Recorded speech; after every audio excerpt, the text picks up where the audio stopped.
అండి, welcome back to our channel ప్రియమైన రుచులు విత్ ప్రియ. ఈరోజు మన ఛానల్లో అరిటాకులో ఫిష్ ఫ్రై ఎలా చేయాలో చూస్తాము. ముందుగా ఒక బౌల్లో నేను ఇంట్లో ఉండే మసాలాలన్నీ వేసుకున్నానండి.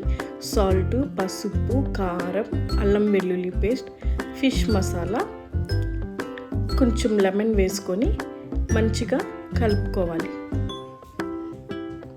మీలో ఎంతమందికి చేప ఫ్రై అంటే ఇష్టమో కామెంట్ సెక్షన్లో కామెంట్ చేయండి.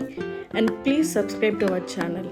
ఇక నేను పార చేప తీసుకున్నానండి. దీన్ని పారా చేప అంటారు. దీనికి మంచిగా క్లీన్ చేయించి ఘాట్లు పెట్టుకున్నాను. ఇప్పుడు మనము ముందుగా కలుపుకున్న మిశ్రమాన్ని దీనికి మంచిగా పట్టించాలి. ఇలా పట్టుకున్న దాన్ని ఒక హాఫ్ అన్ అవర్ మ్యారినేట్ చేసి పెట్టుకున్నానండి పక్కన. ఇప్పుడు ఒక అరిటాకు తీసుకొని దానికి కొంచెం ఆయిల్ స్ప్రెడ్ చేసుకోవాలి. తర్వాత మ్యారినేట్ అయిన చేపని పెట్టి చిన్నగా దాన్ని ఇలా ఫోల్డ్ చేసుకోవాలి. దీన్ని ఇప్పుడు ఒక థ్రెడ్తో కట్టుకోవాలి. నేనైతే అరిటాకుకి వచ్చే తీగని థ్రెడ్ లాగా కట్టుకున్నానండి.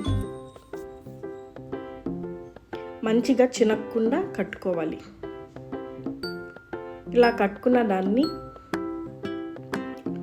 ఒక ఐరన్ ప్యాన్ తీసుకొని ఆయిల్ వేసుకొని దీన్ని మంచిగా రెండు వైపులా 15 మినిట్స్ ఫ్రై చేసుకోవాలి. ఇక టెన్షన్ పడాల్సిన విషయం ఏం లేదు. మంచిగా అది లోపల ఫ్రై అవుతుంది. నేను కూడా అనుకున్నాను ఉడుకుతాదో లేదో అని, కానీ చాలా మంచిగా ఉంది. టేస్ట్ అయితే అదిరిపోయింది. అసలు మీరు ఖచ్చితంగా ట్రై చేయాల్సిన రెసిపీ. అరిటాకులో అన్నం తినడం ఎంతమందికి ఇష్టం? నాకైతే చాలా ఇష్టం.